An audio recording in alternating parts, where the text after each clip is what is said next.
Her knees hit the frozen ground first, then her palms, then her face. Clara May Whitmore stopped fighting the cold. 3 miles back stopped praying 2 miles back, and stopped caring about dignity, somewhere between the last farmhouse that turned her away and this God-forsaken Main Street where 17 people watched her crawl toward a discarded bread crust in the snow. She didn't see the 3 small figures stepping off the boardwalk. Didn't hear the oldest one say, "She's coming home with us, Pa." But she felt it when 6 small hands lifted her from the ice, and nothing was ever the same again. If you want to see how 3 little girls saved a woman, the whole world threw away Stay With Me until the very end. Hit subscribe and drop a comment telling me what city you're watching from. I love seeing how far these stories travel. The bread crust was 3 feet away. Clara May Whitmore could see it clearly despite the snow blurring her vision. Someone had dropped it near the general store steps, probably on purpose, probably watching right now to see if she'd crawl for it like a dog. She crawled anyway. Her fingers were blue. She'd stopped feeling them an hour ago, maybe 2. Time had become slippery since the fever started, since the last of her strength leaked out somewhere on the road between Miller's Creek and Silverbrook. The snow soaked through what remained of her dress, a garment that had once been green wool fine enough for Sunday church, now reduced to patches and prayers. "Look at her." A woman's voice sharp with disgust. "Like an animal." Clara's hand closed around the bread. Frozen solid. Didn't matter. She'd learned to gnaw through worse. "That's the Whitmore widow, ain't it? A man this time. Heard she went crazy after her husband died." "Crazy or not, she's a disgrace. Someone ought to run her out before she brings disease." Clara tucked the bread against her chest and tried to stand. Her legs buckled immediately. The ground rushed up to meet her, and this time she couldn't catch herself. Her cheek hit the packed snow of Silverbrook's Main Street, and she lay there breathing hard, watching boots pass by without stopping. 17 pairs of boots. She counted them because counting kept her mind sharp. 17 people walking past a woman dying in the snow, and not one of them stopped. Thief. The word cracked through the air like a whip. Clara knew that voice. Cordelia Prescott, the mayor's wife, the self-appointed moral guardian of Silverbrook. Clara had met her once years ago, back when Clara still had a name that meant something, a husband who loved her, a farm that produced enough to share. That was before Marcus. "She stole from my husband's store." Cordelia's voice was loud enough for the whole street to hear. "I saw her take bread yesterday. Bread meant for decent people." Clara's cracked lips moved. "Discard pile." "It was in the discard pile, ma'am. Already marked for hogs." "She admits it." Cordelia's shadow fell across Clara's face. "You hear that? She admits to taking what doesn't belong to her." Clara should have stayed quiet. 3 years of surviving had taught her that. But something about lying face down in frozen mud while a well-fed woman in a fur-trimmed coat called her a thief for eating garbage made the last ember of pride flare up in her chest. "Hard to steal what nobody wants," Clara said. "Ma'am." The slap came fast and hard, snapping her head sideways. "Don't you talk back to me." Cordelia's voice had gone colder than the wind cutting through Clara's thin dress. "You think because you married William Whitmore, you have the right to address your betters. Your husband's dead. Your farm's gone. You're nothing but a vagrant now, and vagrants don't get to have opinions." Clara tasted blood. The bread had fallen from her grip, lost somewhere in the snow. 3 days of hunger, and she'd lost it anyway. "Get up." Cordelia's hand closed around Clara's hair, yanking her head back. "Get up and show this town what happens to women who forget their place." The pain was sharp familiar. Clara had learned that hair-pulling was a favorite punishment among respectable women. It left no obvious bruises, nothing a lawman might question. Just the private agony of follicles tearing free from scalp of neck muscles straining at wrong angles. She got to her knees. That was all she could manage. "I said up." Cordelia yanked harder, dragging Clara forward. "Walk, you worthless creature. Walk so everyone can see what you are." Clara's feet scraped against the frozen ground, leaving red streaks in the snow. She'd lost her shoes 2 weeks ago, traded them for a night in a barn that had turned her out at dawn anyway. The cuts on her soles had stopped hurting days ago, which probably meant frostbite, which probably meant she'd lose her feet if she survived long enough for it to matter. "Please." The word escaped before she could stop it. "Please, ma'am, I'm sorry, I won't take anything again. Just please let me go." "Let you go where?" Cordelia's laugh was bright and cruel. "You have nowhere to go. You have nothing. You are nothing." The crowd had grown. Clara could hear them gathering, boots shuffling on wooden boardwalks, voices murmuring in the particular tone people used when watching entertainment they'd pretend to disapprove of later. She kept her eyes on the ground, on the pattern of her own blood in the snow, because looking up meant seeing faces she recognized. The baker who used to sell her flour on credit. The seamstress who'd made her wedding dress. The doctor who'd treated William during his final illness and sworn there was nothing more he could do. None of them moved to help. "Someone ought to call the sheriff," a man said. "Sheriff's in Cheyenne for the week," another answered. "Won't be back till Thursday." "Then someone ought to do something. This ain't right." But nobody did. Nobody ever did. Clara had learned that too. People would say things ought to be different, would shake their heads and cluck their tongues and go home feeling virtuous for having noticed injustice without ever lifting a finger to stop it. Cordelia dragged her another 10 feet, then stopped abruptly. Clara risked a glance up and saw why. A man was standing in the middle of the street blocking their path. He wasn't tall, but he was broad with the kind of solid build that came from years of physical labor. His clothes were simple work-worn pants, and a heavy coat dusted with snow, a hat pulled low against the wind. Clara couldn't see his face clearly, but she could see his hands. They hung loose at his sides, but there was tension in them, the kind of stillness that preceded sudden movement. "Mrs. Prescott?" His voice was low, quiet, the kind of voice that didn't need volume to carry weight. "I reckon you ought to let that woman go." Cordelia's grip tightened in Clara's hair. "Josiah Mercer, I might have known you'd stick your nose where it doesn't belong." "Ma'am, I ain't sticking my nose anywhere. I'm just standing in a public street same as you. But I'm thinking maybe this lady's had enough for one day. This lady is a thief and a vagrant. She has no place in decent society." "Decent society." Josiah Mercer said the words slowly, like he was tasting them. "That what this is, dragging a starving woman through the snow while 30 people watch. That's what passes for decent in Silverbrook these days." Something shifted in the crowd. Clara felt it more than heard it, a collective intake of breath, a ripple of discomfort. Nobody talked to Cordelia Prescott like that. Her husband was the mayor. Her money funded the church. Her approval decided who succeeded in this town and who didn't. "You're overstepping, Mercer." Cordelia's voice had gone sharp. "This doesn't concern you." "Pa." The new voice was young, clear, and absolutely certain. Clara turned her head, hair pulling painfully in Cordelia's grip, and saw 3 small figures standing beside Josiah Mercer. 3 little girls identical in height and near identical in features, with dark hair escaping from braids and mittened hands clasped together. They looked about 8 years old, maybe 9, and they were staring at Clara with an intensity that made her chest hurt. "Pa," the one in the middle said again. "That lady's bleeding." "I know Bethany. Her feet don't got shoes." "I know Ruth. She looks like Mama did." The third one, her voice barely above a whisper. "Before the angels came." A sound escaped Clara's throat. Not quite a sob, not quite a word. Something broken and raw that she hadn't known she still had in her. Josiah Mercer's jaw tightened. "Girls get back on the boardwalk." "No." The middle one, Bethany, stepped forward instead.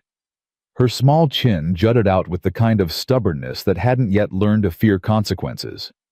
"You said, when someone needs help, you help them. You said that's what Mama would want. You said decent people don't just watch when someone's hurting." "Beth. She's hurting, Pa. She's hurting real bad." and everyone's just watching. The other two girls moved forward too, forming a small line beside their sister. 3 sets of brown eyes fixed on Cordelia Prescott, with the particular fearlessness of children who hadn't yet learned that some adults were dangerous. "Let her go," the quiet one said. "Please, ma'am, let her go. You'd best teach your daughters some manners, Mercer." But Cordelia's voice had lost some of its certainty. Interrupting adult business speaking out of turn. It's unseemly. "What's unseemly," Josiah Mercer said slowly, "is a grown woman beating on someone half her size in the middle of the street. What's unseemly is pretending that's justice instead of cruelty. What's unseemly is expecting my girls to watch that and stay quiet about it." He moved then, not fast, but deliberate, putting himself between Cordelia and his daughters. His hand closed over Cordelia's wrist, not roughly, but with enough pressure to make his meaning clear. "Let her go." Cordelia released Clara's hair. Clara collapsed forward onto her hands, gasping at the sudden relief from pain. Blood trickled warm down her neck where hair had torn free. Her whole body was shaking and she couldn't make it stop. "You're making an enemy today, Josiah Mercer." Cordelia's voice was ice. "You and your wild children. Don't think I'll forget this." "Didn't expect you would, ma'am." Cordelia swept past him, her skirts rustling with indignation. The crowd parted for her automatically, then began to disperse entertainment over nothing more to see. Within a minute, the street was nearly empty, just a handful of stragglers pretending to have business near the general store. Clara stayed on her hands and knees, unable to move, unable to process what had just happened. Someone had stopped it. Someone had actually stepped in and stopped it. In 3 years of wandering, of begging, of being driven from town to town like a rabid dog, no one had ever done that before. "Ma'am?" A small hand touched her shoulder. Clara flinched, couldn't help it, then forced herself to look up. One of the girls, the quiet one, was kneeling beside her in the snow. "Ma'am, can you stand? Pa says we should get you somewhere warm." Clara's voice came out as a croak. "I don't. I can't." "That's all right." The girl's hand tightened on her shoulder. "We can help. Me and Beth and Hannah, we're strong. Pa says we're the strongest girls in the whole territory." The other two appeared on Clara's other side. "Come on," the bossy one, Bethany, said. "Put your arms around our shoulders. We'll hold you up." "Why?" The word scraped out of Clara's raw throat. "Why are you doing this? You don't know me. I could be what she said. I could be a thief. I could be dangerous. I could be... You're cold and you're hurt and you need help." Bethany cut her off with the impatient logic of childhood. "Ain't nothing else matters right now. Pa says that's how it works. When someone needs help, you help them. You figure out the rest after." Clara felt tears freezing on her cheeks. When had she started crying? She couldn't remember. Maybe she'd never stopped. 6 small hands guided her arms around 6 small shoulders. The girls were too short to properly support her, but they tried anyway, straining against her weight, refusing to let her fall. Josiah Mercer appeared on her other side, one strong arm sliding around her waist, taking most of her weight without comment. "Wagons down the street," he said. "Can you make it that far?" Clara nodded, though she wasn't sure it was true. Her legs felt disconnected from her body, moving only because the people holding her were moving. "Pa," Ruth said as they walked, "her feet are really bleeding, like a lot." "I see it, Ruthie." "Is she gonna be okay?" "Don't know yet. We'll see when we get her home." Home. The word hit Clara like a physical blow. She hadn't had a home in 3 years. Hadn't had anywhere to go, anyone waiting for her, any place that was hers, instead of borrowed or stolen or begged for. "I can't." She tried to stop walking, tried to pull away. "I can't impose on you. It's not right. You have children. You can't bring someone like me into your home." Josiah Mercer kept walking, kept her moving, despite her weak resistance. "Someone like you, A vagrant. A beggar. A woman with no reputation, no family, nothing to offer. Your wife. Don't have a wife. His voice was flat closed. Lost her 2 winters back. I'm sorry. The words were automatic, inadequate. I'm sorry, but that's more reason you can't do this. People will talk. They'll say things about you, about your girls. I'll ruin you just by being here. I ruin everything I touch. Pa. Bethany's voice was sharp. She's talking like the sad people in Mama's stories. The ones who forgot they mattered. I hear it, Beth. Make her stop. Tell her she's wrong. Josiah was quiet for a long moment. They'd reached the wagon, a practical vehicle with worn wooden sides and a patient horse waiting in the traces. He lifted Clara onto the back with surprising gentleness, settling her against some folded blankets. Then he looked at her, really looked at her with eyes that had seen their own share of pain. Ma'am, I don't know your story, don't know what brought you here, or what you've been through. But my daughters just watched a whole town stand by while a woman was dragged through the street like an animal. They stepped up when grown folks wouldn't. They made a choice about what kind of people they want to be. He pulled a blanket over her, tucking it around her shaking shoulders. Way I see it, least I can do is honor that choice. You're coming home with us. You'll get warm, get fed, get those feet looked at. What happens after that, we'll figure out together.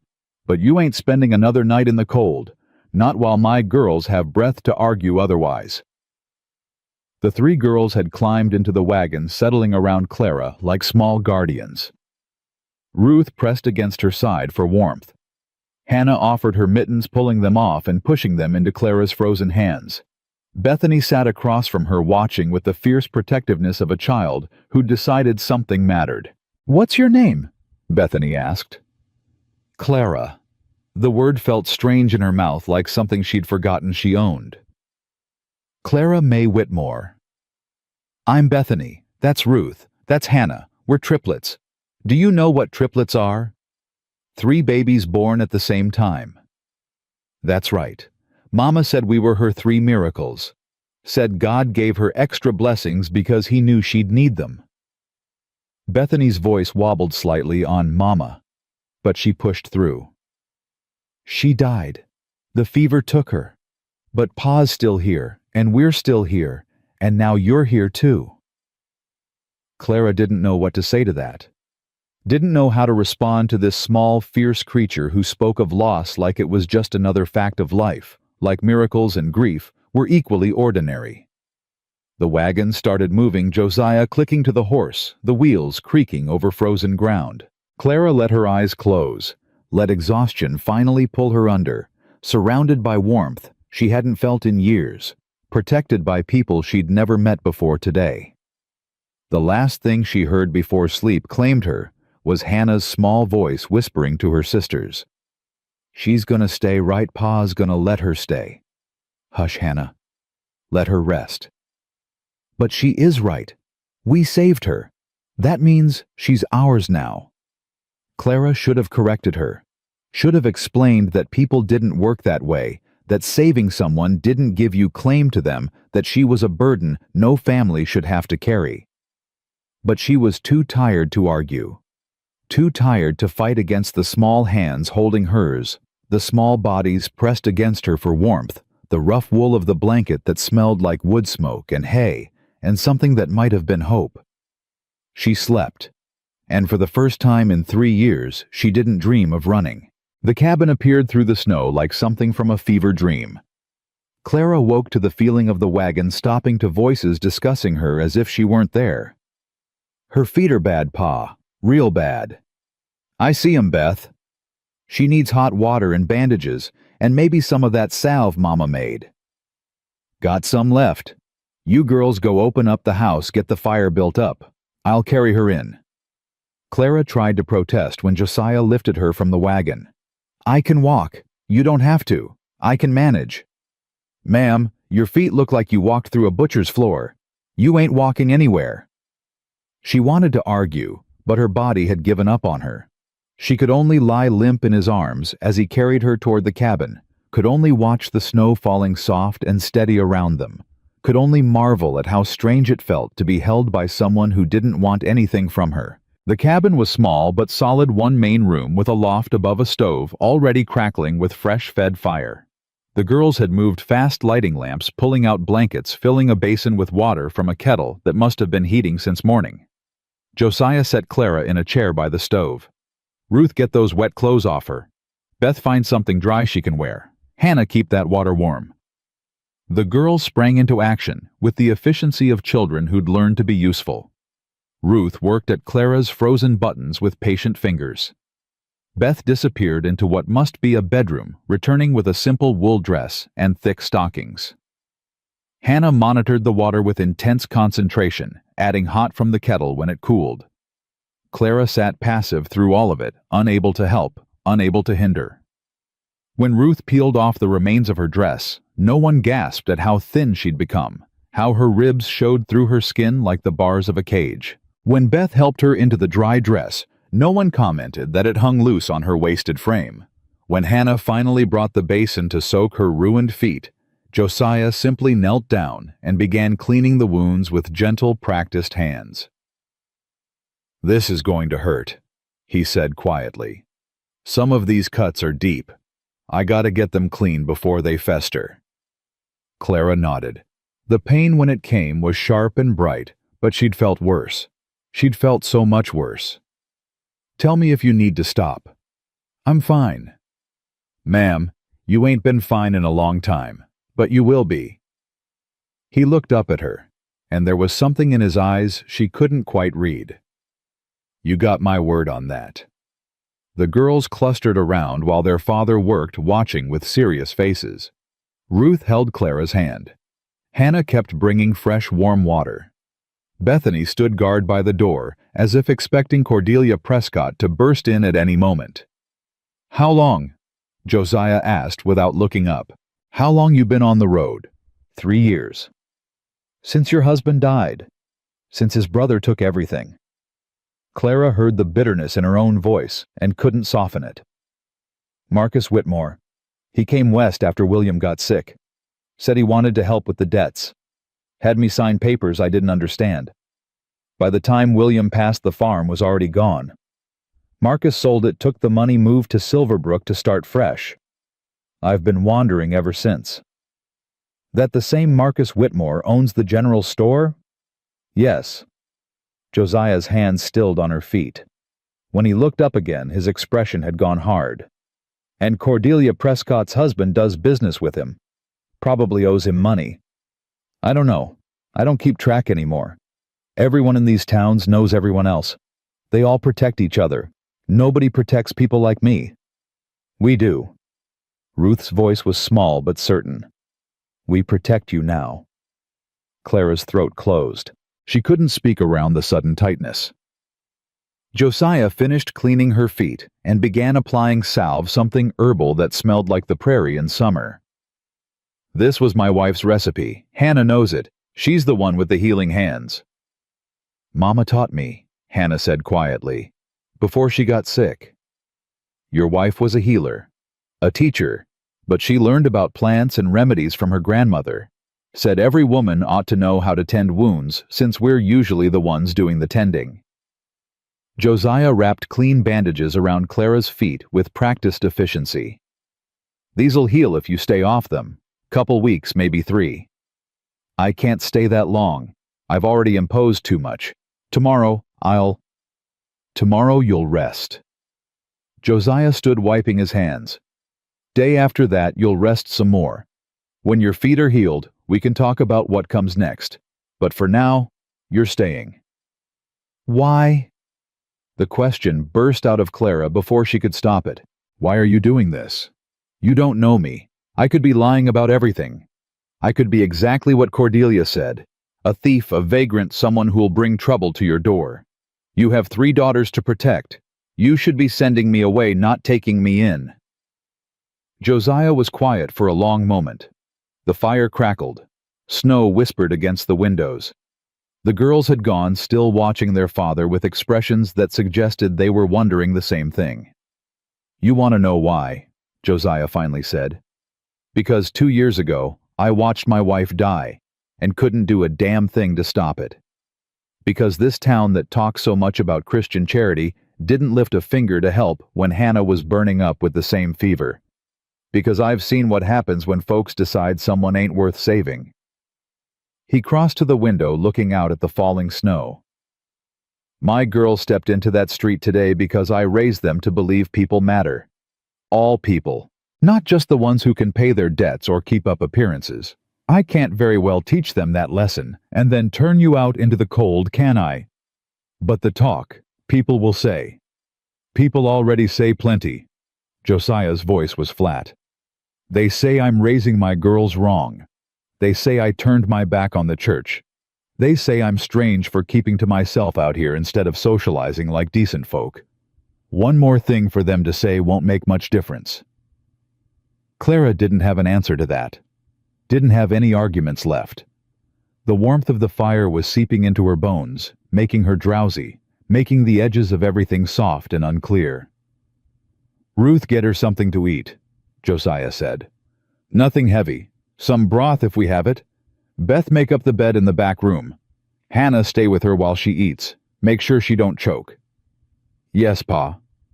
The girls moved to obey, and Clara found herself alone with Josiah for a moment. He was still standing by the window, his back to her, his shoulders tight with tension she was only now noticing. "Mr. Mercer." "Josiah." Josiah. The name felt strange on her tongue. "I want you to know what your daughters did today. I've been walking these territories for 3 years. I've been beaten and robbed and driven out of more towns than I can count. And not once, not ever has anyone stepped in to help. Not until today. Not until them." Josiah turned. His face was shadowed unreadable. "They're good girls," he said quietly. "Better than this world deserves." "They are. Their mama would be proud." His voice cracked slightly on the word mama, and Clara saw something break through his careful control, just for a moment, just long enough to show her the grief he carried like a stone in his chest. Then it was gone, buried again under practicality. "Get some food in you," he said. "Get some sleep. We'll talk more tomorrow." He left her there, retreating to some corner of the cabin where he could be alone with whatever he was feeling. Clara understood that impulse. She'd spent 3 years running from her own feelings. Ruth appeared with a bowl of broth still steaming. "Drink slow, Pa says. Your stomach ain't used to food anymore." Clara's hands shook as she took the bowl. The smell of it, rich and warm, made her eyes water. "Thank you," she whispered. "Thank you, Ruth." "You're welcome." Ruth smiled, and it transformed her serious little face into something luminous. "We're glad you're here. All of us. Even Pa, even if he don't show it good." Clara drank the broth slowly, as instructed, while Ruth sat beside her and talked. About the chickens they kept, and the horse named Dusty, and the garden they'd plant come spring. About her sisters, how Bethany was bossy, but meant well, how Hannah was quiet, but noticed everything. About their mama, who used to sing while she worked, who made the best biscuits in the territory, who told them every night that they were her 3 miracles. "Do you have any miracles?" Ruth asked eventually. Clara thought about that. About William, who'd loved her fiercely until the day he died. About the farm they'd built together, the life they'd planned.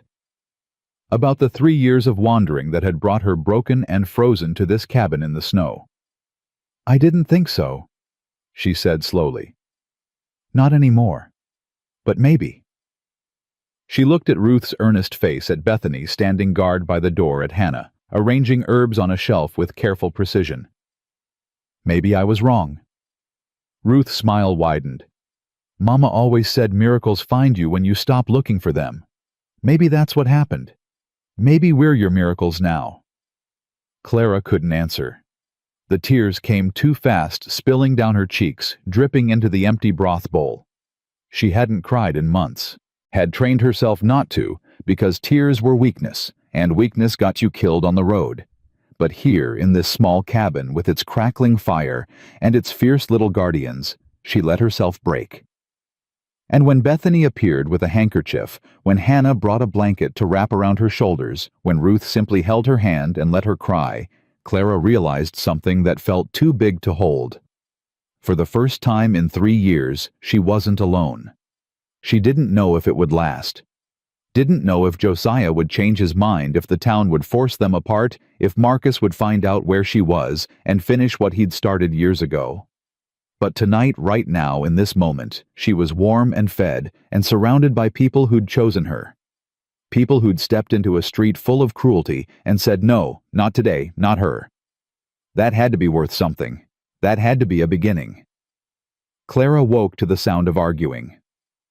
She ain't ready to be up yet, Beth. Pa said, rest. I'm just checking on her. That ain't the same as making her get up. You're gonna wake her with all your stomping around. I don't stomp. You stomp. I walk quiet like a proper lady. Clara opened her eyes. Pale morning light filtered through the small window of the back room. She was lying in a real bed under real blankets, and for a long, disorienting moment, she couldn't remember how she'd gotten there. Then it came back. The street, the snow, the blood. 3 small faces, appearing like angels in a fever dream. She tried to sit up and gasped at the pain that shot through her feet. She's awake. Ruth's face appeared in the doorway. Pa! She's awake. Heavy footsteps crossed the main room. Josiah Mercer filled the doorframe, his expression unreadable in the dim light. How you feeling? Like I got trampled by a horse. Clara's voice came out rough, scraped raw. But alive, which is more than I expected. Can you eat? I think so. Good. Girls made porridge. It ain't fancy, but it's warm. He paused. You need help getting to the table. Clara's pride wanted to say no. Her body had other ideas. Maybe, just this once. Josiah crossed the room and helped her stand, one arm around her waist, taking her weight like it was nothing. She leaned against him more than she wanted to admit, hobbling on bandaged feet that screamed with every step. The main room was warm, the stove putting out steady heat. All 3 girls sat at the table watching her approach with identical expressions of concern. You look better, Bethany announced. Still terrible, but better than yesterday. Beth, Ruth elbowed her sister. You can't say someone looks terrible. Why not? It's true. She was half dead yesterday. Now she's only a quarter dead. That's improvement. Clara surprised herself by laughing. It came out weak and wheezy, but it was real. She's not wrong. Josiah settled her into a chair, and Bethany immediately pushed a bowl of porridge toward her. I put extra honey in it. Hannah said you need sweet things to get your strength back. Hannah's right. Clara picked up the spoon, her hand trembling slightly. Thank you. She ate slowly, aware of 4 sets of eyes watching her every bite. The porridge was simple, but good, the honey melting into sweetness that made her eyes water. When had she last tasted honey? She couldn't remember. So, Bethany leaned forward on her elbows. What's your story? Beth? Josiah's voice carried warning. What? She's going to be living here. We should know things about her. That's just practical. It ain't polite to interrogate folks at breakfast. I ain't interrogating. I'm asking. There's a difference. Clara set down her spoon. It's all right. She's got a right to know. She looked at Bethany's fierce little face, at Ruth's gentle curiosity, at Hannah's quiet watchfulness. What do you want to know? Everything, Bethany said promptly. Start from the beginning. So Clara told them. About growing up in Boston, about meeting William, about the dream of going west, where land was cheap and futures were wide open. About the farm they'd built together, the life they'd planned, the happiness that had seemed so permanent. What happened to your husband? Ruth asked softly. He got sick. A fever that wouldn't break. He held on for 6 months, getting weaker and weaker, until one morning he just didn't wake up. Like Mama, Hannah whispered. Clara's throat tightened. Yes, like your mama. And then the bad man came. Bethany's eyes had gone hard. The one who took your farm. Marcus, my husband's brother. Clara's hands clenched around the spoon. He showed up 2 weeks after William died. Said he wanted to help me with the debts. Said he'd take care of everything. But he didn't. No, he took care of himself. Had me sign papers I was too grief-blind to read properly. By the time I understood what I'd done, the farm was his. He sold it, pocketed the money, and told me I was lucky he wasn't pressing charges for the debts I owed him. That's stealing, Ruth said indignantly. He stole from you. The law didn't see it that way. The papers were all legal and proper. I signed them myself. Didn't matter that I was tricked. Didn't matter that I lost everything. The law said Marcus Whitmore was the rightful owner, and that was that. The law is stupid sometimes, Bethany declared. Beth, Josiah said, but there was no real reprimand in his voice. It is Pa. You said so yourself. You said the law don't always match up with what's right. I did say that. So it's stupid that a man can steal a lady's whole life, and the law just lets him. Clara looked at this fierce child, this small warrior, who saw injustice so clearly and named it without fear. You're not wrong, she said quietly. It is stupid, and cruel, and wrong, but knowing that doesn't change it. It should. A lot of things should be different than they are. Bethany's jaw set in a stubborn line. When I grow up, I'm going to be a judge, and I'm going to make sure nobody gets to steal from widows anymore. You'd make a fine judge. I know. Bethany sat back satisfied. Now, tell us about the 3 years. Where did you go? What did you do? Beth, Josiah said again. That's enough. But, Pa, I said enough. His voice had gone quiet in a way that brooked no argument. Mrs. Whitmore's been through hell. She don't need to relive it for your entertainment. Bethany's face fell. I wasn't trying to. I know. Josiah's expression softened slightly. You're curious. That's natural. But some stories ain't ready to be told yet. Give her time. Clara felt something warm spread through her chest. This man, this gruff and guarded man was protecting her. Not from danger, but from her own painful memories. It was such a small kindness, but it hit her like a blow. Thank you, she said softly. Josiah nodded once, sharp and brief. Finish your porridge, then you should rest some more. I've been resting. I should help. There must be work I can do. Not till those feet heal. I can sit and work, mending maybe, or shelling beans, something. You don't gotta earn your keep today. I'm not used to being idle. Josiah studied her for a long moment. Something shifted in his expression, a recognition of something familiar. All right, Ruth, get the mending basket. Mrs. Whitmore can work on buttons while she rests. Ruth scrambled to obey, returning with a basket overflowing with clothes in various states of disrepair. Clara pulled it into her lap, grateful for something to do with her hands. These yours? She asked, examining a small shirt with a missing button. That's mine, Hannah said. I pulled it off by accident. I can fix that. Clara found a needle and thread in the basket. Your mother teach you to sew? She tried. I ain't very good at it. Takes practice. I wasn't good at first either. Really? Really, my first sampler looked like a cat attacked it. Hannah giggled a small surprised sound. I don't believe you. It's true. My mother made me rip it out and start over 3 times. Said she wouldn't have a daughter who couldn't make a decent stitch. That sounds mean. It seemed mean then. But she was right. I learned. Clara threaded the needle with practiced ease. Sometimes the people who push us hardest are the ones who help us most. Pa pushes us, Ruth said. Makes us do our letters even when we don't want to. That's because reading matters. Josiah had moved to the stove, pouring himself coffee. Your mama wanted you girls educated. I ain't gonna let her down. Mama could read anything, Bethany said proudly. She had books from back east, real ones with leather covers.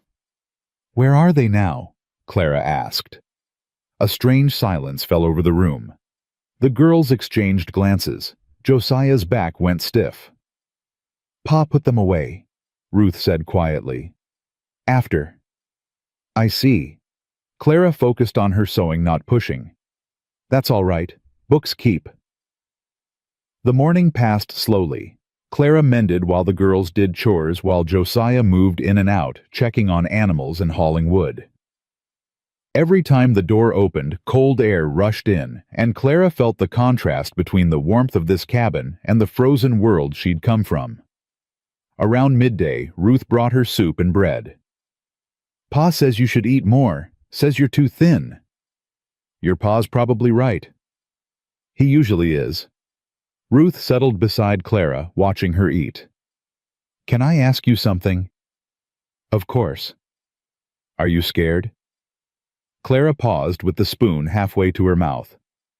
Scared of what? Being here. With us. In a place you don't know, with people you don't know. Ruth's small face was serious. I'd be scared. Clara thought about that. I suppose I should be. But honestly, I'm too tired to be scared. And your family has been kinder to me in one day than most folks have been in 3 years. That's sad. It is. But it's also why I'm grateful. You don't always appreciate kindness until you've gone without it. Ruth nodded, slowly processing this. Mama used to say that. She said the people who'd been hurt most understood kindness best. Your mama sounds like she was very wise. She was. Ruth's eyes went shiny. I miss her. Clara set down the soup and opened her arms without thinking. Ruth fell into them, small body pressing against Clara's chest, face buried in her shoulder. Clara held her, stroking her hair, feeling the girl shake with quiet sobs. I know, Clara murmured. I know, sweetheart. I miss people too. Does it ever stop hurting? Not completely. But it gets easier to carry. You learn to live with it instead of under it.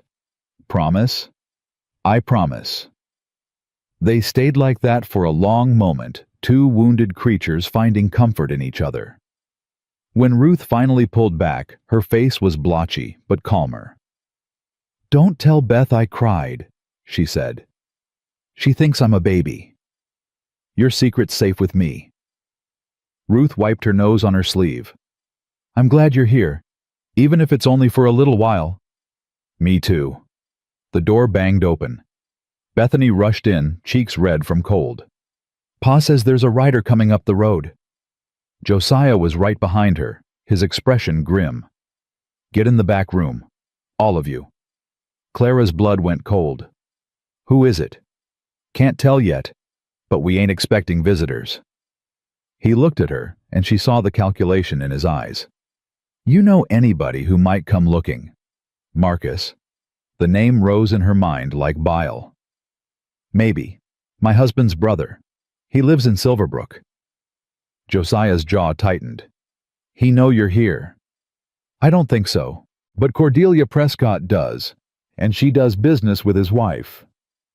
Get in the back, Josiah said again. Don't come out till I say. Clara tried to stand and nearly fell. Ruth and Bethany grabbed her arms, helping her hobble toward the back room. Hannah was already there, pressing against the wall, her face pale with fear. It's gonna be okay, Bethany whispered, but her voice shook. Pa won't let anyone hurt us. They crowded into the small room, pulling the door mostly closed, leaving just a crack to hear through. Clara's heart hammered against her ribs. If Marcus had found her. If he'd come to finish what Cordelia started. She heard the front door open, heard footsteps on the porch. Can I help you? Josiah's voice flat and unwelcoming. Mr. Mercer. A man's voice unfamiliar. I'm Deputy Collins from Silverbrook. Got some questions about an incident yesterday. What incident? Woman was causing trouble in town, vagrant by the look of her. Some folks say you took her in. Some folks talk too much. A pause. Is she here? Who's asking you, or the folks who sent you? Another pause longer this time. Look, Mercer, I ain't looking for trouble, but there's been a complaint filed. Mrs. Prescott says this woman attacked her, tried to steal from the general store. That's a lie. Clara spoke before she could stop herself, pushing open the door and hobbling into the main room. I never attacked anyone. I never stole anything. The deputy was young, probably not yet 30, with a nervous expression and a badge that looked too big for his chest. He stared at Clara with something between pity and discomfort. Ma'am, I'm just here to get your side of things. My side is that I took bread from a discard pile. Stale bread marked for hogs. Mrs. Prescott saw me and decided to make an example. Clara held up her bandaged hands. She dragged me through the street by my hair, in front of the whole town. These cuts are from the ice she pulled me across. The deputy's jaw worked.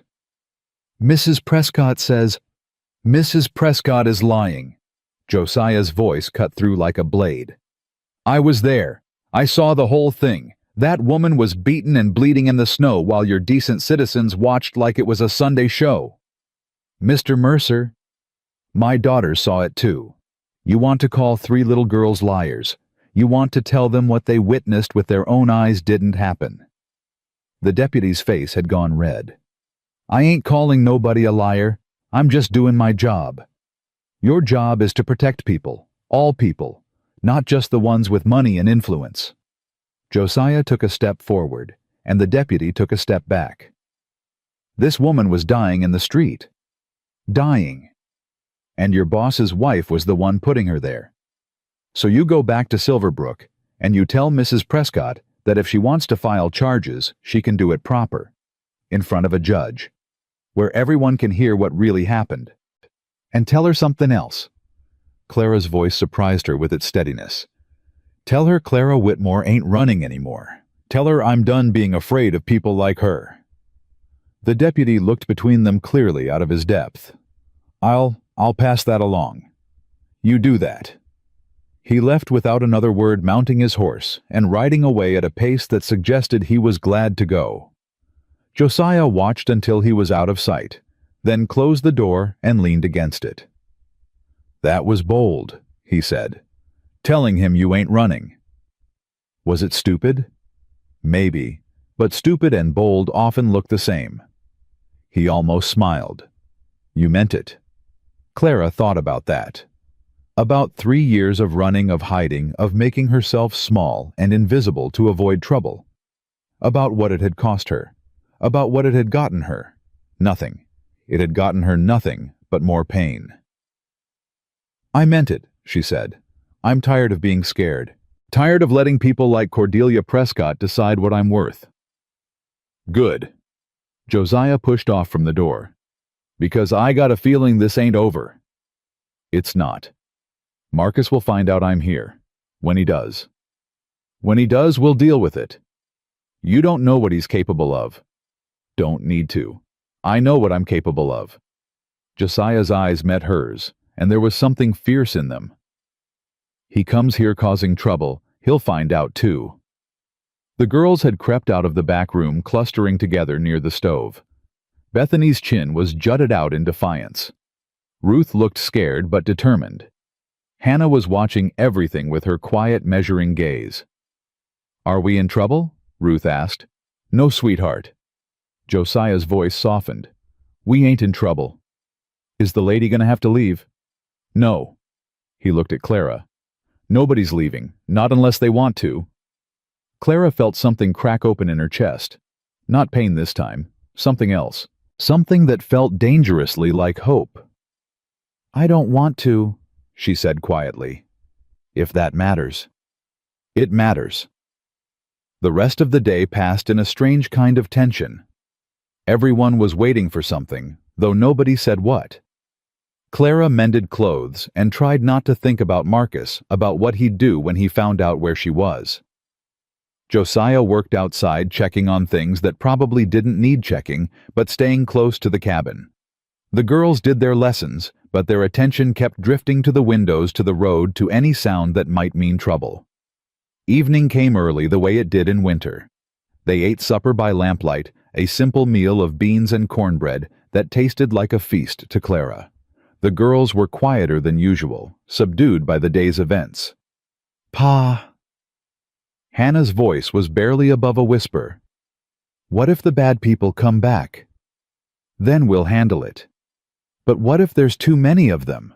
Josiah set down his fork. "Come here." Hannah slid off her chair and went to him. He pulled her onto his knee, something Clara suspected he didn't do often anymore now that the girls were getting older. "You remember what I told you after Mama died?" Hannah nodded slowly. "Tell me." You said we're Mercers, and Mercers don't run from trouble." "That's right. And what else?" "You said we take care of each other. Always." "Always." Josiah's arm tightened around her. "Ain't nothing gonna change that. Not Mrs. Prescott, not some deputy, not anybody. We're family. Family sticks together." "Is Mrs. Whitmore family now?" The question hung in the air. Clara froze spoon halfway to her mouth. Josiah's eyes met hers across the table. "Reckon that's up to her," he said slowly. "But she's welcome here as long as she wants to stay." "I want her to stay forever," Ruth announced. "Me too," Hannah said from her father's knee. Bethany was quiet, studying Clara with those sharp eyes that saw too much. "Do you want to stay?" Clara set down her spoon. "It's complicated." Grown-ups always say that when they don't want to answer. "Beth," Josiah warned. "It's true, Pa. They say, 'It's complicated,' when they mean, 'I don't want to tell you.'" Clara almost laughed. This child was going to be formidable when she grew up. "All right. You want the truth." "Always." "The truth is, I want to stay more than I've wanted anything in a long time. But I'm scared." "Of what?" "Of bringing trouble to your family. Of Marcus finding me here and making things hard for all of you. Of getting attached to something good and losing it again." Clara's voice cracked. "I've lost too much already. I'm not sure I could survive losing more." The room went quiet. Even Bethany seemed stunned by the raw honesty. Then Ruth got up from her chair, walked around the table, and climbed into Clara's lap like it was the most natural thing in the world. "You won't lose us," she said simply. "We won't let you." Clara's arms came up automatically, wrapping around the small, warm body. Her eyes burned with tears she refused to shed. "How can you be so sure? Because." Ruth pressed her face against Clara's shoulder. "We already lost Mama. We know what that feels like. We won't do that to someone else." Hannah slid off Josiah's knee and came to join her sister, pressing against Clara's other side. Even Bethany got up, though she maintained her dignity by simply standing close, one hand resting on Clara's shoulder. Clara looked at Josiah over the heads of his daughters. He was watching them with an expression she couldn't quite read. Pain, maybe. And something else. Something that looked almost like hope. "Guess that settles it," he said quietly. "You're staying."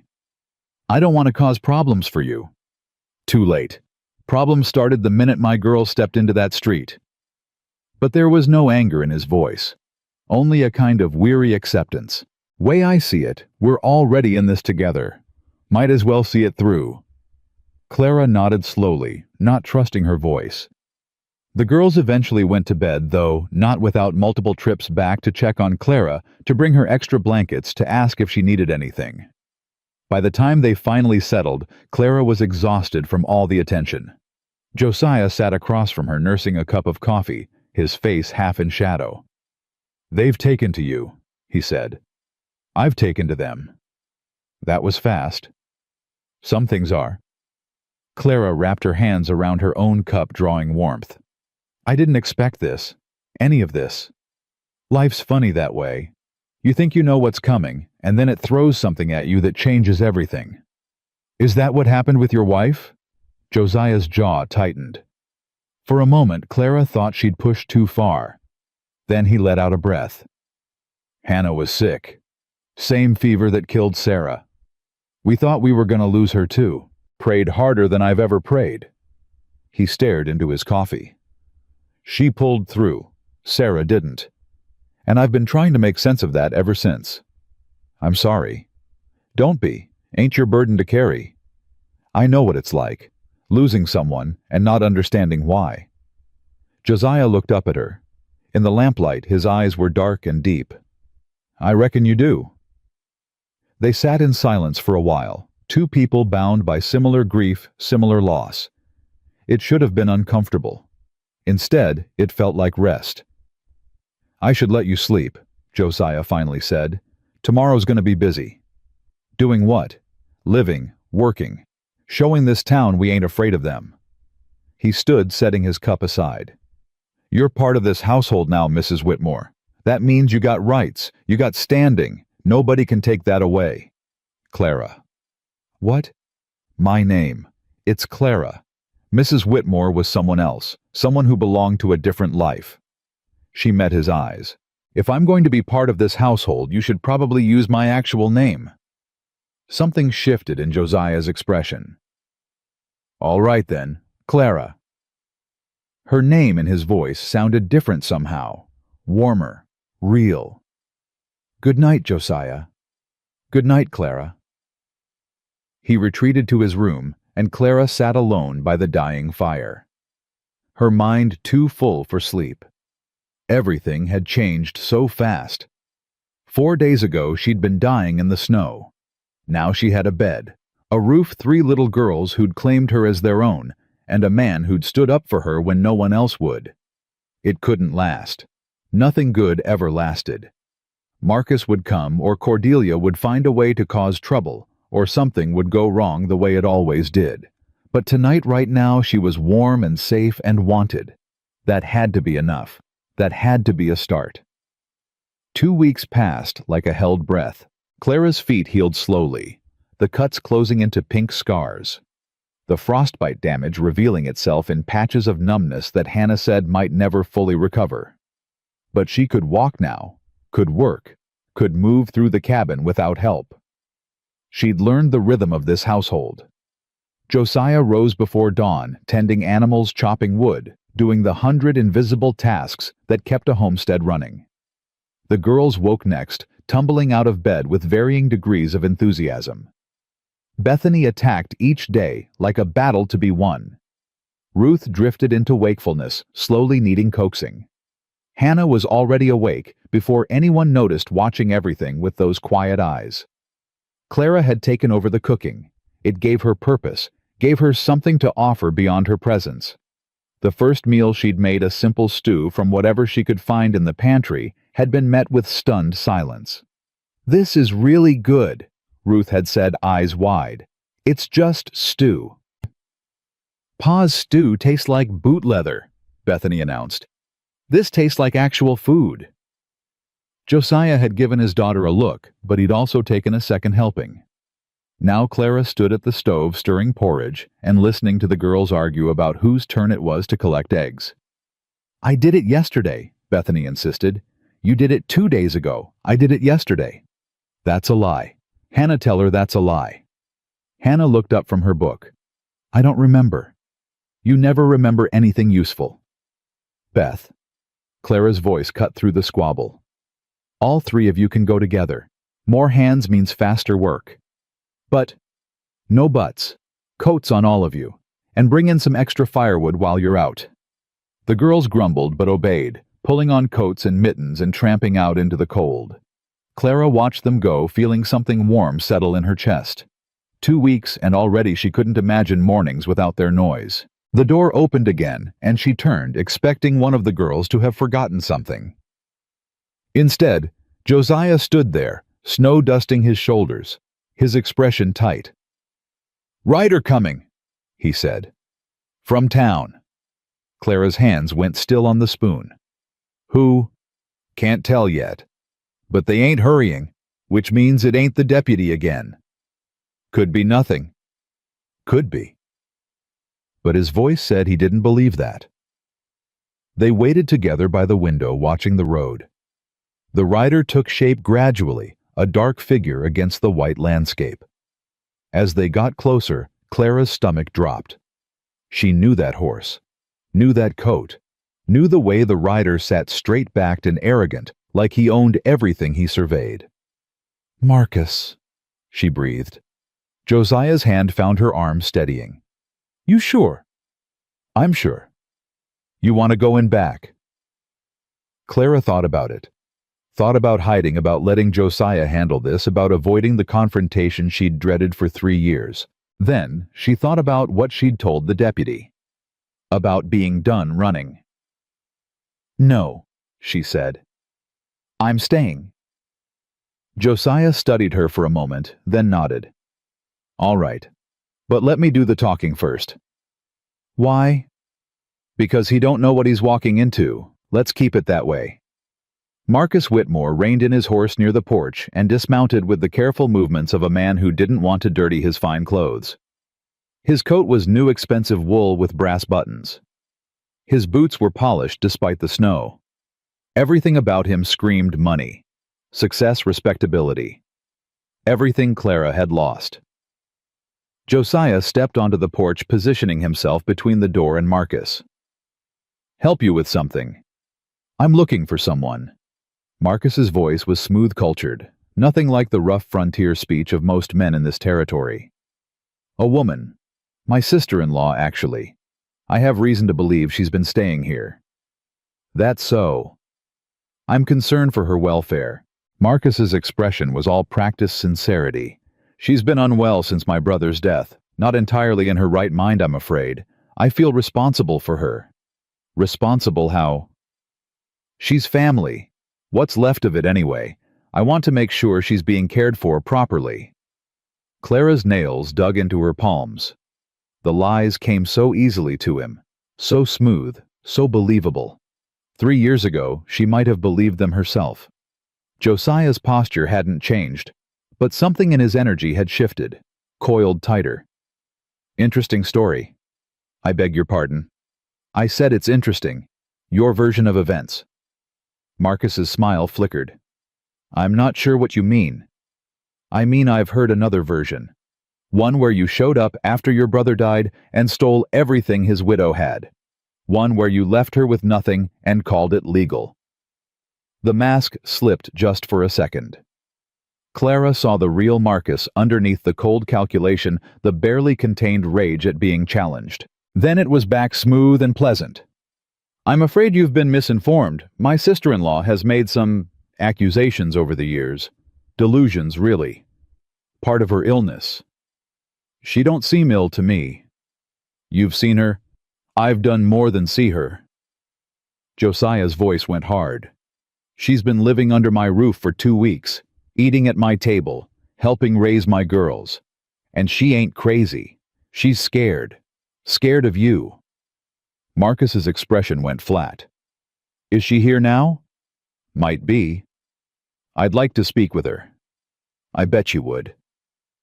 They stared at each other, two men taking measure. Clara watched Marcus's hands, remembering how quick they could be, how hard they'd gripped her arm the day he'd thrown her out of her own home.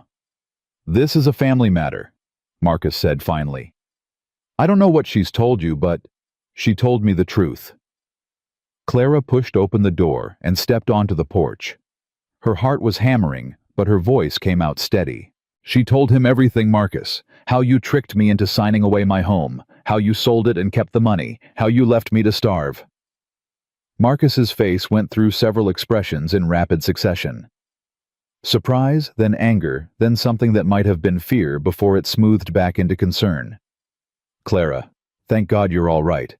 I've been worried sick." "Don't. I know you're confused. I know you've been through a difficult—" "I said don't." Clara's voice cracked like a whip.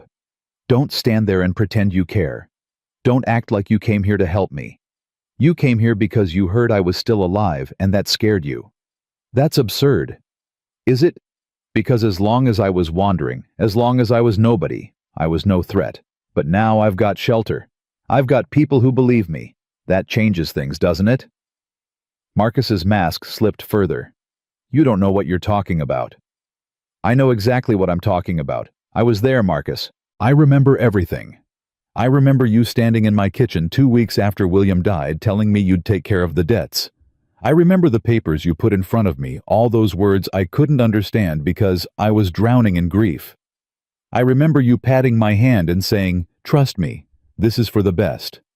Clara." And I remember standing in the yard watching strangers load my furniture into wagons while you explained that I didn't own anything anymore, that I never had, that William's debts meant the farm was yours, had always been yours, and I should be grateful you weren't prosecuting me for living there. Josiah had gone very still. Clara could feel the anger radiating off him, tightly controlled but present. "This is all very dramatic," Marcus said, "but it doesn't change the legal reality. The papers were valid. The transfer was proper. What you're describing is theft." Clara's voice was steady now. "What I'm describing is theft dressed up in legal language.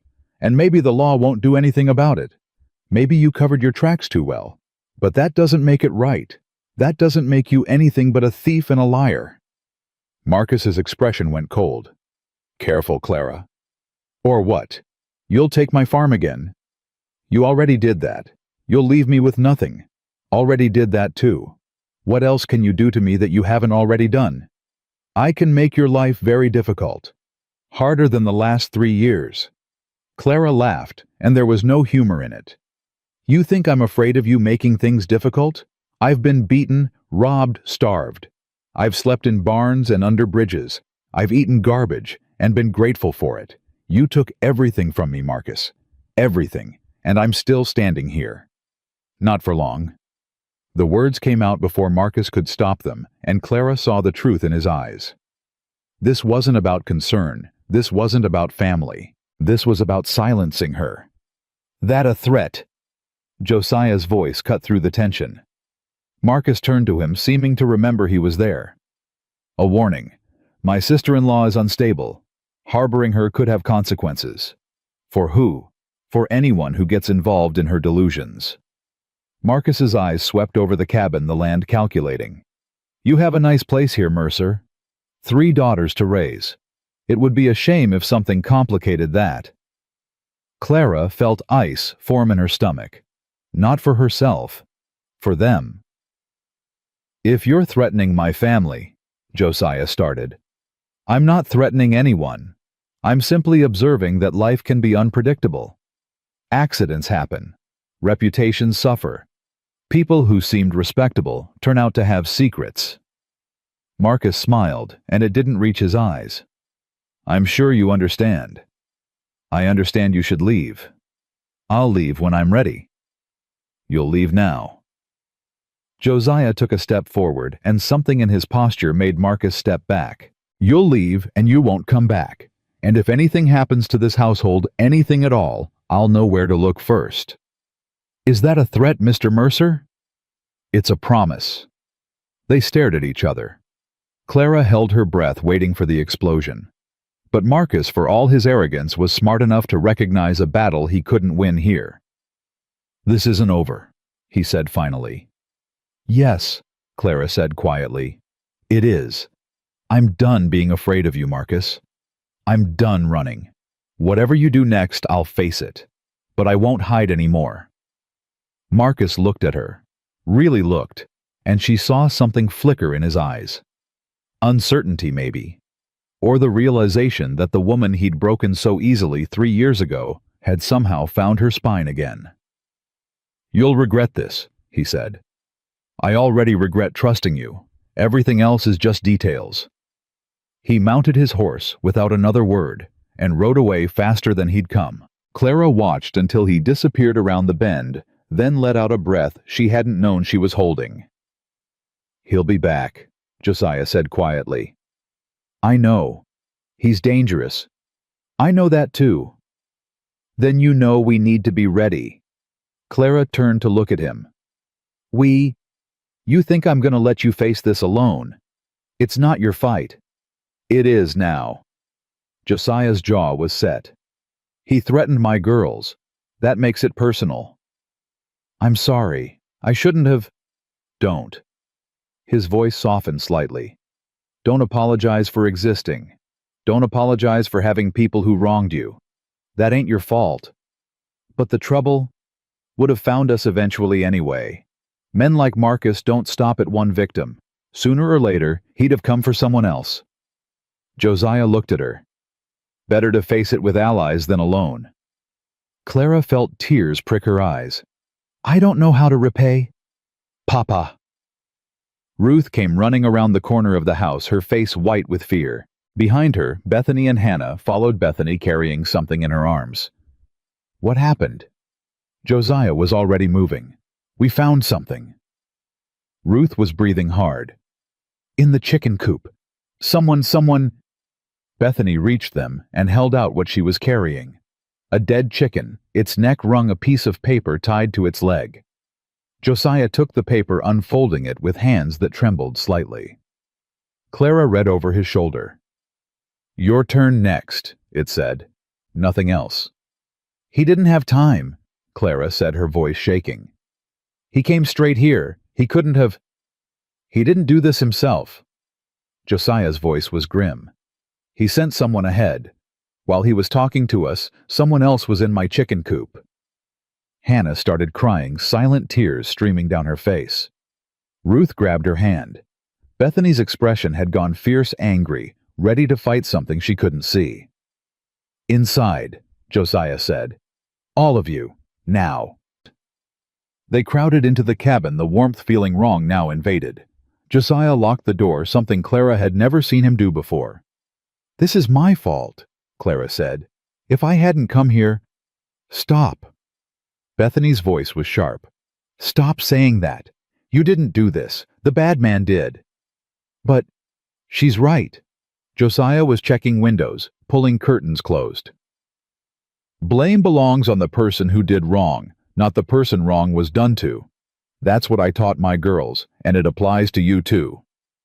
Clara's throat was too tight to argue. What do we do now? Ruth asked, her voice small. Now we protect ourselves. Josiah lifted a rifle from above the fireplace, checking it with practiced hands. And we figure out what he's planning.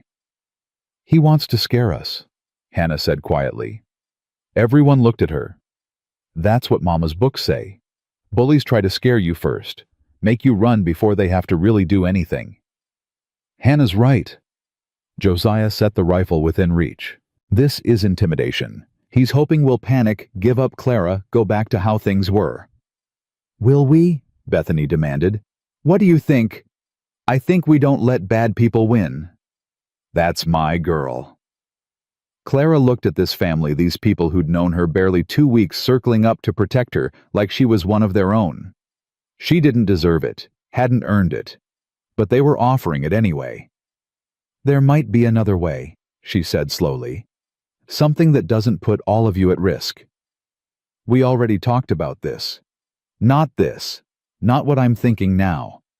Clara took a breath. Marcus got everything because I signed those papers. Because legally he owns what he took. But what if the papers weren't valid? Josiah's eyes sharpened. What do you mean? I mean, I was half out of my mind with grief when I signed them. I didn't understand what I was signing. I wasn't in any state to make legal decisions. Clara's hands were shaking. I don't know if it matters now after all this time, but if there's a chance, you'd need a lawyer. I know. Lawyers cost money. I know that too. We ain't got much. I don't expect, but we got enough for a consultation. Josiah's voice was firm. There's a lawyer in Cheyenne, Sam Crawford. He handled my wife's affairs. He's honest. You'd do that? I'd do more than that if it meant stopping Marcus Whitmore. Josiah's jaw tightened. Man comes onto my property, threatens my children, kills my chickens. That ain't something I'm gonna let stand. It's too much. I can't ask. You ain't asking. I'm offering. There's a difference. Clara stared at him. This man who'd been a stranger 2 weeks ago, who'd taken her in on the word of his daughters, who kept offering more than anyone had any right to expect. Why? She asked. Why are you doing all this? Josiah was quiet for a long moment. When he spoke, his voice was rough, Because my wife would have wanted me to. Because my girls are learning what kind of people we are by watching what we do. Because somewhere along the way, the world decided you didn't matter. And I think that's wrong. He met her eyes. Because everyone deserves at least one person who'll fight for them. You ain't had that in a long time. Maybe it's time you did. Clara couldn't speak. The tears she'd been holding back finally fell, sliding down her cheeks in hot tracks. "Don't cry," Ruth said, appearing at her side. "Pa's gonna fix everything. He always does." "I'm not sad." Clara wiped her face. "I'm just not used to this." "To what?" "To people being kind." Ruth's small hand slipped into hers. "Get used to it." That night, after the girls were asleep, Clara and Josiah sat at the table planning.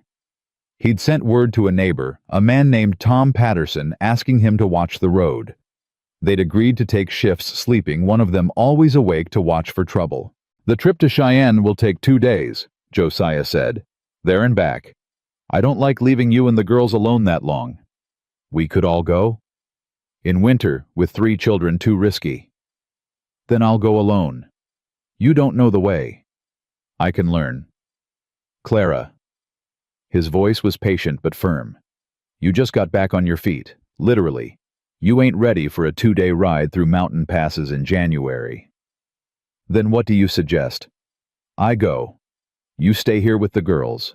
Patterson checks in regular. We keep the doors locked, keep the rifle ready, and hope Marcus is too busy congratulating himself to do anything stupid for a few days." Clara hated it. Hated the idea of him leaving, of being responsible for the girls, of waiting helpless while someone else fought her battle. But she also knew he was right. "All right," she said finally, "but you come back. Whatever happens with the lawyer, you come back. Planning on it. Promise me."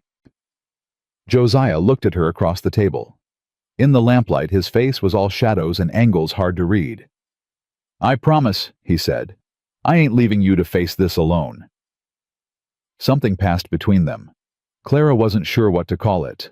Not romance, not yet, maybe not ever. But something, a connection, an understanding. They were in this together now. Whatever came next, they'd face it side by side. She just hoped it would be enough. Josiah left before dawn.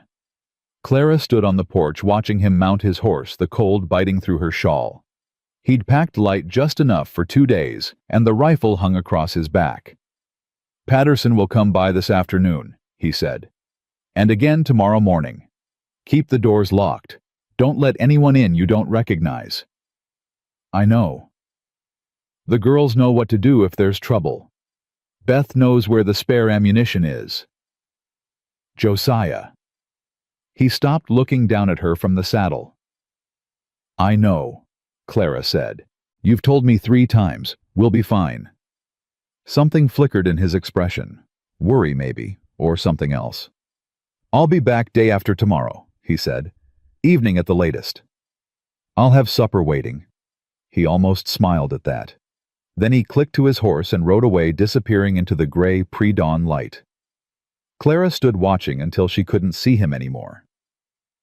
Then she went inside, locked the door, and leaned against it, trying to slow her racing heart. 2 days. She could manage 2 days. The girls woke an hour later, tumbling out of bed with their usual chaos. Bethany took charge immediately, assigning tasks, organizing the morning routine with military precision. "Pa left me in charge," she announced over breakfast. "Pa left Clara in charge," Ruth corrected.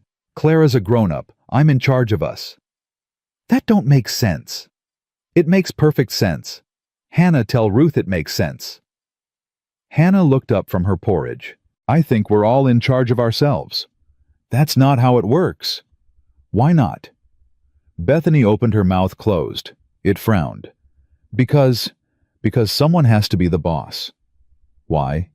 "Because otherwise there's chaos." "Is there chaos now?"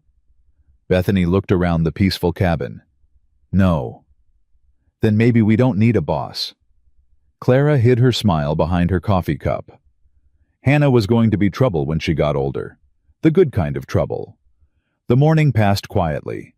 Clara kept the girls close, finding indoor tasks to keep them busy. Mending reading lessons, baking bread. Normal things that felt strange with Josiah gone with the memory of that dead chicken and its threatening note hanging over everything. Tom Patterson arrived around noon, a weathered man in his 50s with kind eyes and a practical manner. "Josiah asked me to check in," he said from the porch. Clara hadn't invited him inside. "Everything all right here?" "So far." "You need anything?" "Just knowing someone's watching the road." Patterson nodded. "I'll ride by again this evening. Stay alert." He left, and Clara locked the door behind him, feeling foolish and grateful at the same time. The afternoon dragged. The girls grew restless, cooped up inside. Ruth kept asking when Pa would be back. Hannah retreated into one of her mother's books. Bethany paced like a caged animal, her energy with nowhere to go.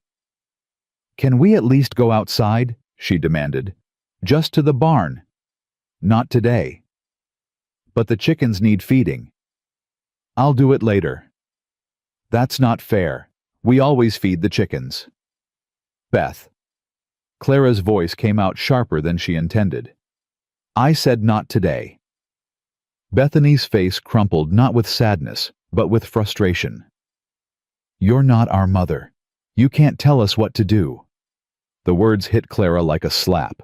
She saw Ruth's eyes go wide, saw Hannah look up from her book. "Beth?" Ruth gasped. "That's mean." "It's true. She's only been here a few weeks. She doesn't get to boss us around like she's in charge of everything." Clara's throat was tight, but she kept her voice steady. "You're right." Bethany blinked.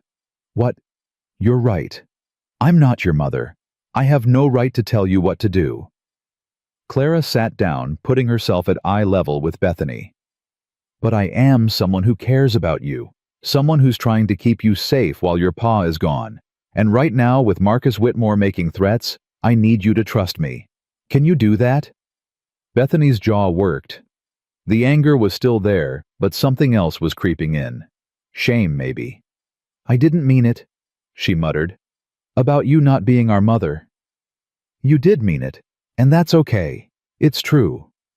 But I didn't mean it mean." "I know." Bethany's eyes filled with tears. She furiously blinked back. "I just miss Pa, and I'm scared, and I hate being scared." Clara opened her arms. After a moment's hesitation, Bethany fell into them. "I'm scared too," Clara said quietly. "Being scared doesn't make you weak. It makes you smart. Smart people recognize danger." "Pa's never scared." "Your Pa is scared all the time. He's just good at hiding it." Bethany pulled back, wiping her nose. "Really? Really? He told me once that being brave doesn't mean not feeling fear.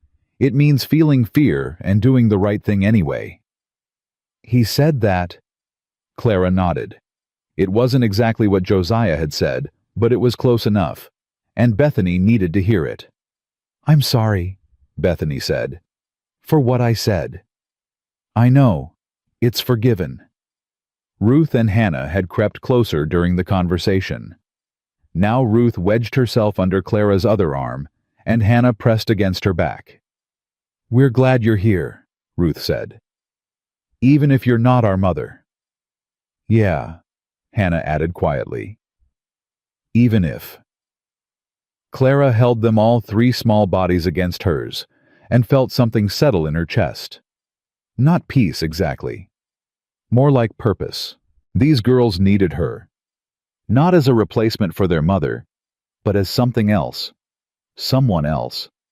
And maybe that was enough. Evening came early the way it did in winter. Clara lit lamps, started supper, kept the girls busy with small tasks. Patterson rode by again, just as promised, confirming that the road was clear. "No sign of trouble," he said. "Maybe that Whitmore fellow was all bluster." "Maybe," Clara said, but she didn't believe it. She fed the girls supper, supervised their washing up, tucked them into bed. Ruth wanted a story, so Clara told one a tale her mother used to tell about a princess who saved herself instead of waiting for a prince. "I like that story," Ruth said when it was done. "My mother told it to me when I was your age. Did you believe it, that the princess could save herself?" Clara thought about that. "I wanted to. I'm not sure I really did until recently." "What changed?" "I met 3 little girls who reminded me that courage comes in small packages." Ruth smiled sleepy and content. "That's us. That's you." Clara waited until all 3 girls were asleep, then retreated to the main room. She checked the locks, checked the windows, checked the rifle that Josiah had left her. She didn't know how to use it properly, but she knew which end to point. The night was quiet, too quiet. Every creak of the cabin made her jump. Every gust of wind sounded like footsteps. She sat by the window wrapped in a blanket, watching the road. The moon was bright enough to see by, and she kept her eyes on the silvery ribbon of the lane, looking for movement. Nothing. Hours passed. Her eyes grew heavy. She jerked awake once, twice, 3 times, heart hammering each time. The 4th time she jerked awake, it wasn't from drowsiness. Smoke. She smelled smoke. Clara was on her feet before she fully understood what was happening. Smoke meant fire. Fire meant death on the frontier. Fire meant the barn. She could see the glow through the window now, orange and flickering. The barn was burning. "Girls!" She ran to their beds, shaking them awake. "Girls, get up. Now." "What's happening?" Ruth's voice was thick with sleep. "Fire! The barn's on fire! We need to get out!" Bethany was already up, pulling on boots. "The animals!" "Leave them! We need to go!" "But Dusty!" "Beth, now!" Clara grabbed coats, threw them at the girls, pushed them toward the door. Her hands were shaking so badly she could barely work the lock. The cold hit them like a wall when they stumbled outside. Clara could see the barn clearly now, flames licking up one side, smoke billowing into the night sky. "Stay here," she ordered. "Don't move." "Clara, no." But she was already running. The horses, the chickens, the animals that Josiah depended on. She couldn't let them burn. The heat hit her 20 feet from the barn. She could hear Dusty screaming inside, the horrible sound of a horse in terror. Clara yanked open the barn door. Smoke poured out, choking her, blinding her. She dropped to her knees, crawling toward the stall where Dusty was thrashing. "Easy, boy, easy." Her fingers found the latch. She pulled it open and scrambled back as Dusty burst out, nearly trampling her in his panic. He bolted into the yard, and Clara turned to look for the chickens. The smoke was too thick. She couldn't see, couldn't breathe. "Clara!" Bethany's voice screaming from somewhere outside. Clara tried to crawl toward it, but she'd lost her bearings.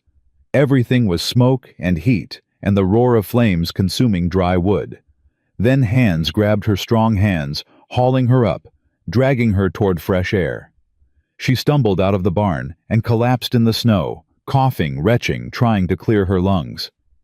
"Are you crazy?" Tom Patterson's face swam into view. "You could have been killed." "The animals." "The animals ain't worth your life." Clara couldn't answer. She was coughing too hard, her lungs burning, her eyes streaming. The girls surrounded her, all 3 of them crying, clutching at her coat. "We thought you were dead," Ruth sobbed. "We thought the fire got you." "I'm all right." Clara's voice was a rasp. "I'm all right." But she wasn't. She could feel the burns on her hands where she'd grabbed something hot, could feel the places where embers had landed on her skin.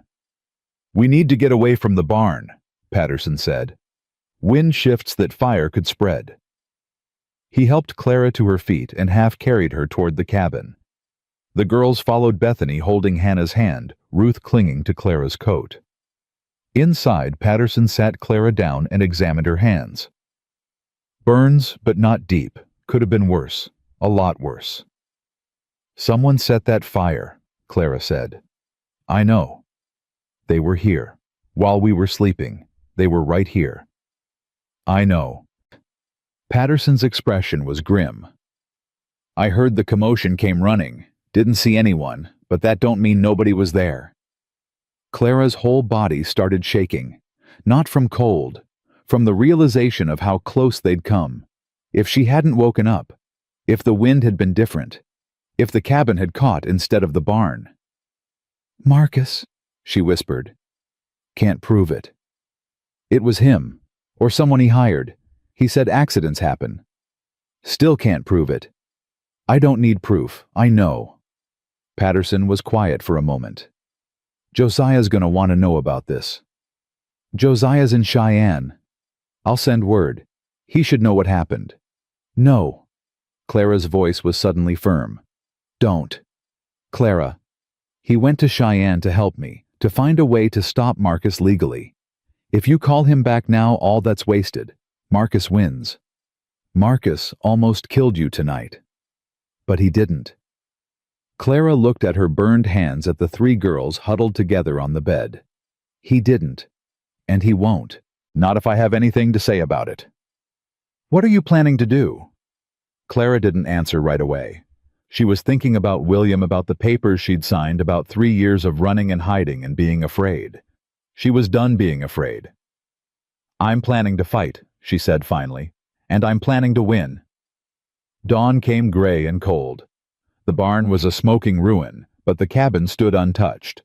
Dusty had been found in the pasture, shaking but unharmed. The chickens were gone, all of them either burned or scattered. Patterson had stayed the night sleeping in a chair by the door with his rifle across his knees. The girls had finally fallen asleep near midnight, all three of them crammed into one bed, holding each other. Clara hadn't slept at all. She stood on the porch now, looking at what was left of the barn. Her hands were bandaged, throbbing with pain, but she barely felt it. "He wants me to run," she said when Patterson joined her. "He thinks if he scares me enough, I'll leave. Go back to wandering, disappear. Will you? No. Even after this. Especially after this." Clara turned to face him. "Running hasn't saved me. Hiding hasn't protected me. The only thing that's given me any peace is standing still, fighting back, being somewhere I belong." "You think you belong here?"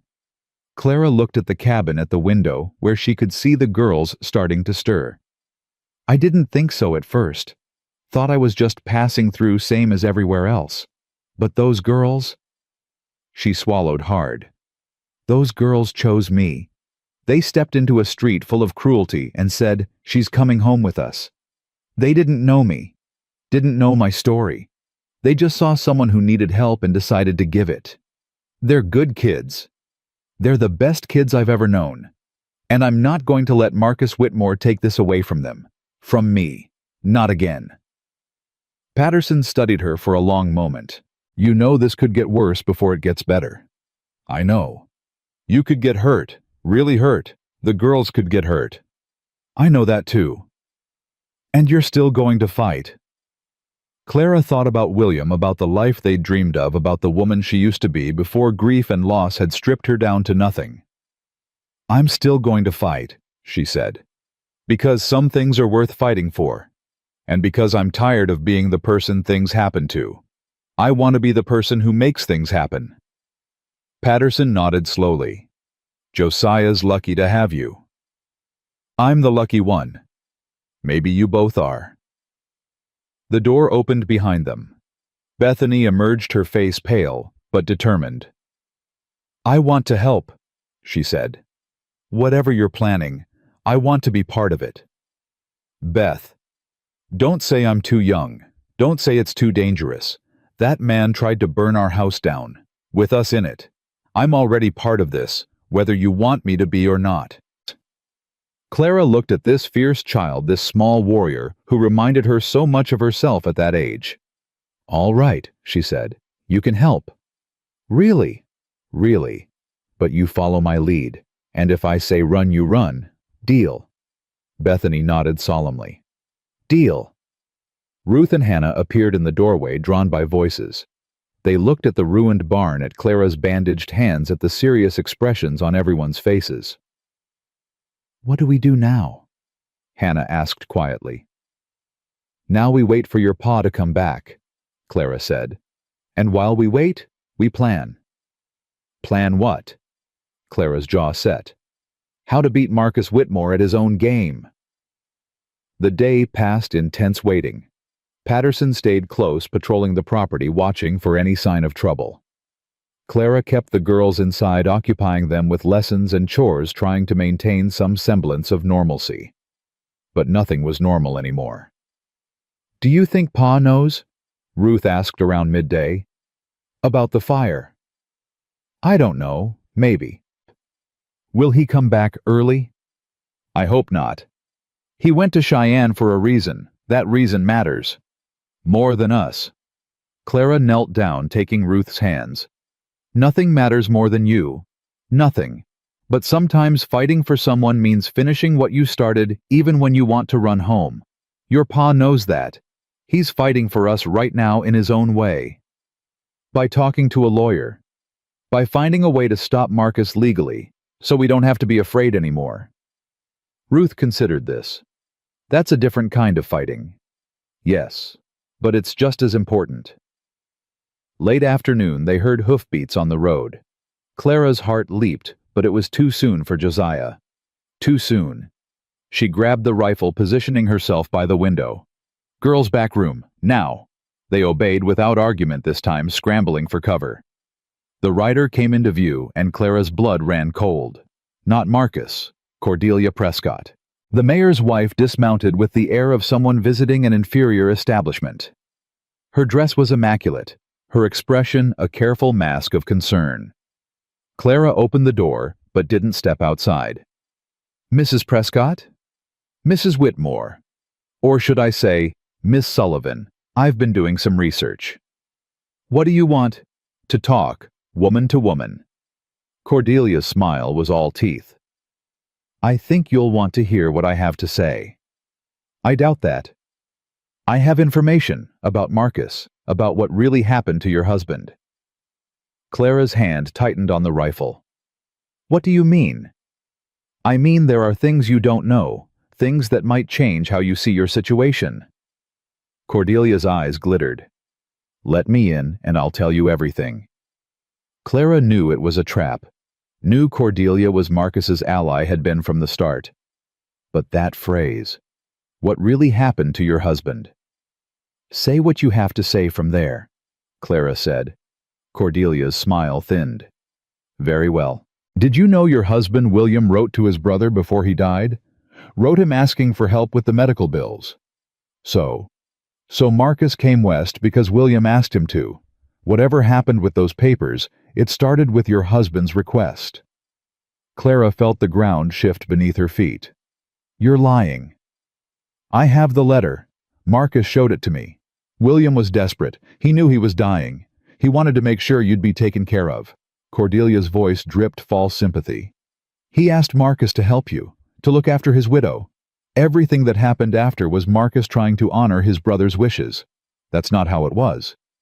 Are you sure you said yourself you weren't in your right mind after William died? How do you know what really happened?" "Because I was there." "You were grieving, confused. Marcus says you misunderstood the papers. Says you agreed to let him manage the estate, not take it. Says you've been spreading lies about him ever since." Clara's hands were shaking. "That's not true." "Maybe, maybe not." Cordelia stepped closer. "But here's what is true.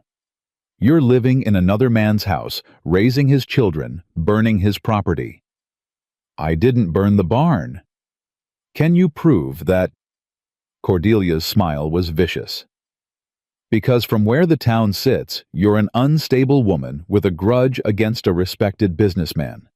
You've already been caught stealing, already been seen causing scenes. Now there's a fire, and you're the only person with a motive." Clara felt sick. The trap was closing, and she could see exactly how it was built. "What do you want?" she asked again. "I want you to leave, tonight, before Josiah Mercer comes back and finds out what kind of woman he's been harboring. Before this situation gets any worse. And if I don't, then tomorrow I'll tell the sheriff about the fire, about your history with Marcus, about how you've been manipulating a grieving widower and his innocent children." Cordelia's eyes were hard as flint. "I'll destroy you, Clara. I'll make sure no one in this territory ever gives you shelter again." Clara stared at her, this woman who hated her for reasons she still didn't fully understand. "Why?" she asked. "Why do you care so much about protecting Marcus?" Something flickered in Cordelia's expression. Just for a moment. Then it was gone. "That's none of your concern." "It is if you're trying to run me out of town." "I'm trying to restore order. You're a disruption, a scandal waiting to happen. The sooner you're gone, the sooner things can go back to normal." Clara thought about normal, about the life she'd had before William got sick, about the 3 years of wandering that followed, about this cabin, these girls, this man who'd taken her in when no one else would. "No," she said. Cordelia blinked. "What?" "I said no. I'm not leaving." "You don't have a choice." "I always have a choice. That's what I forgot for 3 years. No matter how bad things got, I always had a choice, and I'm choosing to stay." "You'll regret this." "Maybe. But I'll regret it on my own terms." Clara raised the rifle slightly, not pointing it at Cordelia, but making sure she saw it. "Now get off this property, and tell Marcus that whatever he's planning, I'll be ready." Cordelia's face went white with rage. "You think a rifle makes you powerful? You think Josiah Mercer can protect you from what's coming? I think I'm done being afraid, and I think you should leave before I stop being polite about it." For a long moment, Cordelia didn't move. Then she spun on her heel and stalked back to her horse. "This isn't over," she called as she mounted. "I know," Clara said. "I'm counting on it." She watched Cordelia ride away, her heart pounding, her hands steady on the rifle. Behind her, the door creaked open. "Clara?" Bethany's voice was small but fierce. "Was that the mean lady from town?" "Yes." "Is she going to hurt us?" Clara turned to look at the 3 girls crowded in the doorway. 3 pairs of eyes watching her, trusting her, waiting for her to tell them everything would be okay. She couldn't promise that. Didn't know if it was true. But she could promise something else. "She's going to try," Clara said, "and we're going to stop her." Josiah rode in at dusk the next day, pushing his horse harder than was wise in winter. Clara heard him before she saw him, the thunder of hooves on frozen ground, and her heart seized in her chest. Something had changed. She met him on the porch, the girls crowding behind her. His face was grim, exhausted, but there was something else there too. Something that looked like hope. "The barn," he said, dismounting. "Patterson sent word. Are you all right?" "We're fine. Shaken, but fine." "The girls?" "Safe. All of them."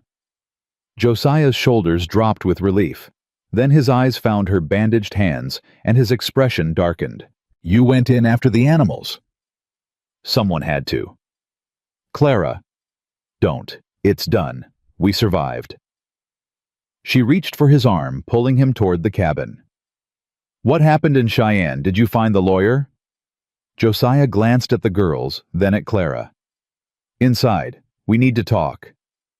They gathered around the kitchen table, the girls sitting close together, Clara across from Josiah. He pulled papers from his saddlebag and spread them out. "Sam Crawford remembered your case," Josiah said. "Remembered it well, actually. Turns out Marcus Whitmore's done this before." Clara's blood went cold. "What? Before William? Before you?" "There was another brother, the middle one. Samuel." Josiah's voice was flat with controlled anger. "Samuel Whitmore died in Pennsylvania 8 years ago. Left a wife and a small inheritance.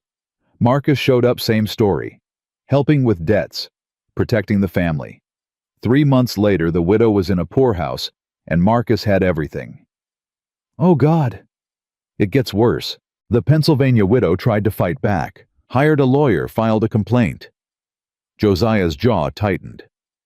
"She died before the case went anywhere. Fell down some stairs. Accident, they said." Clara couldn't breathe. The room was spinning. "He killed her." "Can't prove it. Nobody could prove it then, and too much time has passed now. But Crawford kept the records. Kept everything. He's been waiting for another victim to come forward." "Why?" "Because the Pennsylvania widow was his sister." Clara stared at him. The lawyer's sister. Sam Crawford has been tracking Marcus Whitmore for 8 years, building a case, waiting for the right moment. Josiah tapped the papers on the table. These are depositions, witness statements, financial records showing how Marcus operates. He's not just a thief, Clara. He's a predator, and Crawford wants to take him down. Can he? He thinks so. With your testimony. With everything you know about what happened after William died. Josiah's eyes met hers. Crawford's willing to file charges in federal court. Wire fraud. Mail fraud. A pattern of criminal behavior across state lines. That's federal jurisdiction. Marcus can't buy his way out of that. Clara's hands were shaking. After 3 years of running of being told the law couldn't help her of believing she'd never see justice. There's more, Josiah said quietly. More. Crawford found something else, something Marcus has been hiding. Josiah pulled out a single sheet of paper. A will, William's will, the real one. Clara's heart stopped. William didn't have a will. Marcus said. Marcus lied. William made a will 6 months before he died. Left everything to you. The farm, the livestock, the savings. All of it. Josiah's voice was steady but gentle. Marcus forged the transfer papers. The ones you signed weren't just confusing Clara. They were illegal. Based on a document that didn't exist. I don't understand. William's will was filed with a lawyer in Cheyenne. Different lawyer. Marcus didn't know about it. Probably thought William was too sick to plan ahead. Josiah pushed the paper toward her. This is a copy. Crawford tracked down the original. Clara picked up the paper with trembling hands. William's handwriting. She'd know it anywhere. The careful loops, the precise letters. He'd always been meticulous. To my beloved wife, Clara May. She read aloud, her voice breaking. I leave everything I have. The land we built together. The home we made. The future we dreamed of. Take care of it, my darling. Take care of yourself.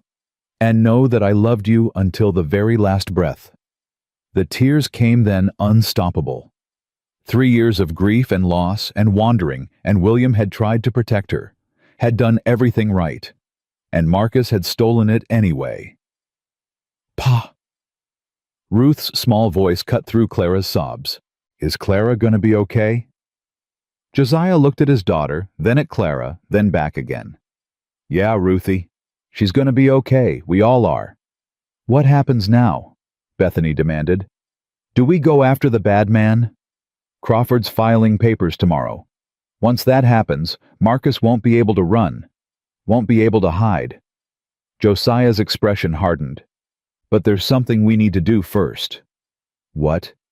We need to get Clara's statement on record, official, before Marcus realizes what's coming and tries to stop it. He already tried to stop it, Clara said, finding her voice. The barn, Cordelia's visit. He knows something's happening. Cordelia came here yesterday, threatened me, told me to leave or she'd tell the sheriff I set the fire. Josiah's hands clenched into fists. That woman. She said something else, something about William writing to Marcus before he died, asking for help. Did he? I don't know, maybe. William was desperate near the end. He might have reached out. Clara wiped her eyes. But even if he did, that doesn't excuse what Marcus did after. Nothing excuses that. No, it doesn't. They were quiet for a moment, the weight of everything settling over them. So what's the plan? Bethany asked impatiently. We can't just sit here. We don't have to. Josiah stood. Crawford's sending a deputy marshal. Federal law. Should be here by morning. Until then we stay alert and we stay together. And if Marcus comes before then? Josiah's eyes went hard. Then we handle it. The night passed slowly. They took shifts again, watching the road, watching the darkness. The girls eventually fell asleep, but Clara couldn't rest. Her mind kept turning over everything Josiah had told her. William's will. The real one. All this time she'd been the rightful owner of the farm. All this time Marcus had known and hidden it. Around midnight, Josiah found her by the window. "You should sleep," he said quietly. "Can't. Too much in my head." "I know the feeling." They stood side by side watching the moonlit road. "Josiah." "Yeah." "Why did you do all this? The trip to Cheyenne, the lawyer, everything. You didn't have to." "Yes, I did." "Why?" He was quiet for a long moment. When he spoke, his voice was rough. "Because my wife died believing people were basically good. She believed if you were kind and honest, the world would be kind and honest back." His jaw tightened. She was wrong. The world took her anyway. Took her and left me with 3 girls who still believe what she believed. "Josiah, I can't protect them from everything. Can't stop bad things from happening. But I can show them what it looks like when someone fights back. When someone refuses to let evil win." He turned to look at her. "You're that example, Clara. You walked through hell and came out the other side still standing, still fighting. My girls need to see that. Need to know it's possible." Clara felt tears prick her eyes again. "I'm not brave." "Yeah, you are. I've spent 3 years running, hiding, giving up. And now you've stopped. Now you're standing your ground." Josiah's hand found hers in the darkness. "That's what courage looks like. Not never being afraid, just refusing to let fear win." Clara's heart was pounding.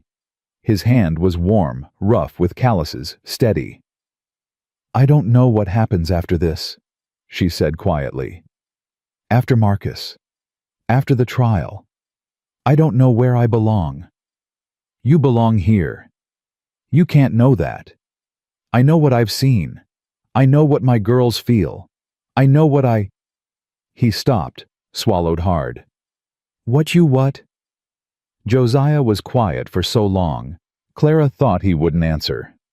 Then he said very softly, "I know what I feel. And I know I don't want you to leave." Clara's breath caught. "Josiah, I'm not asking for anything, not expecting anything. I know it's too soon. I know you've been through too much. But when this is over, when Marcus is dealt with and you've got your justice—" He turned to face her fully. "Stay. Not because you have nowhere else to go, because you want to." "I want to." The words came out before she could stop them. "I've wanted to since the first night. Since your girls climbed into that wagon and told me I was theirs. Then stay. It's not that simple. It could be. People will talk. They already talk. Let them. You don't care about your reputation, your girls' reputation. I care about my girls being happy. I care about them having someone who loves them." Josiah's voice cracked slightly. "I care about not being alone anymore." Clara's hand tightened on his. "I don't want you to be alone either." They stood there in the darkness, 2 people who'd lost everything and somehow found each other. It wasn't romantic, not exactly. It was something deeper. Something built on shared pain and mutual respect, and the stubborn refusal to give up. "When this is over," Clara said slowly, "we'll figure out what comes next. Together." "Together," Josiah agreed. It was a promise. The first real promise Clara had made in 3 years. She intended to keep it. Dawn came gray and cold. Clara was making coffee when she heard horses approaching. Multiple horses moving fast. Josiah. He was already at the window, rifle in hand. "I see them." "How many?" "4, maybe 5. His expression was grim. "That's not a federal marshal. That's a posse." Clara's blood ran cold. "Marcus." "Get the girls. Back room. Now." Clara ran, shaking the girls awake with urgent hands. "Get up. We have trouble." "What kind of trouble?" Bethany was already moving. The bad kind. Move. She herded them into the back room, positioning herself in front of them. Through the thin walls, she could hear voices outside. Mercer. We know you're in there.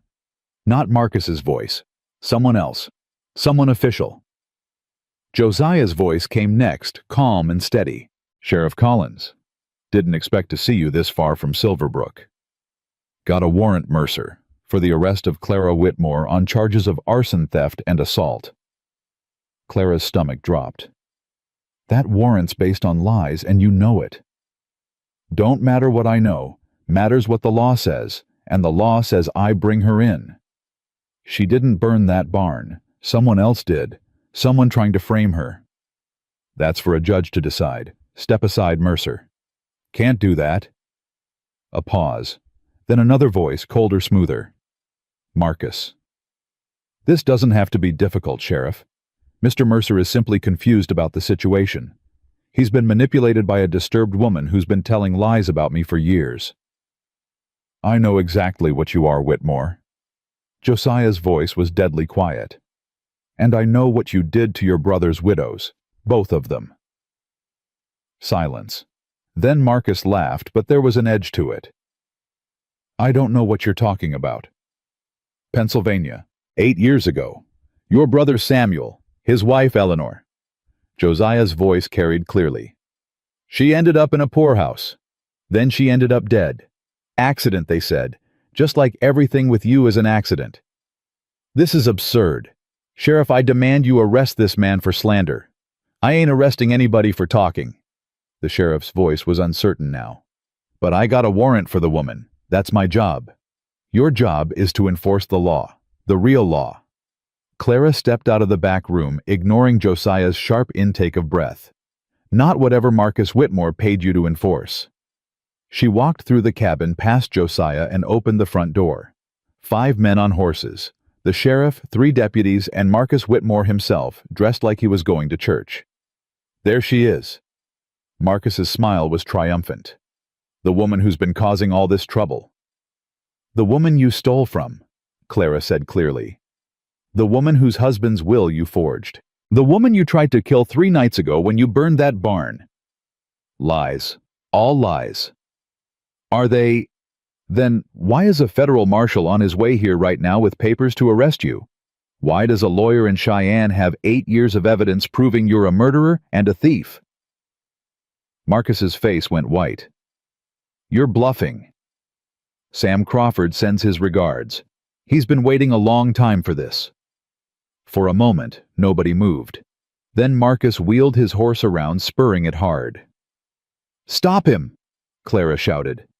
But the deputies were already moving, 2 of them breaking off to pursue Marcus, while the 3rd stayed with the sheriff. What the hell is going on? Sheriff Collins demanded. Justice, Clara said. Finally. They caught Marcus before he reached the main road. Clara watched from the porch as the deputies dragged him back. His expensive coat torn, his polished boots covered in mud. This is outrageous, he was shouting. I'm a respected businessman. You can't treat me like a common criminal. You are a common criminal. The new voice came from the road, and Clara turned to see 2 riders approaching. One wore a federal marshal's badge. Sam Crawford?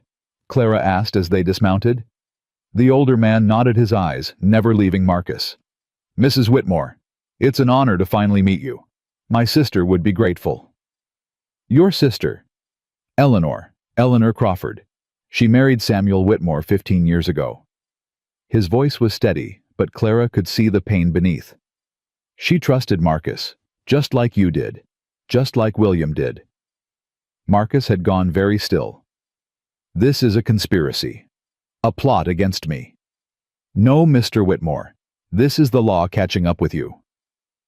Crawford pulled papers from his coat. You're under arrest for wire fraud, mail fraud, and conspiracy to commit murder. Federal charges.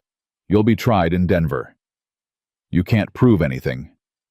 We have your brother's will, the real one. We have records of the forged documents.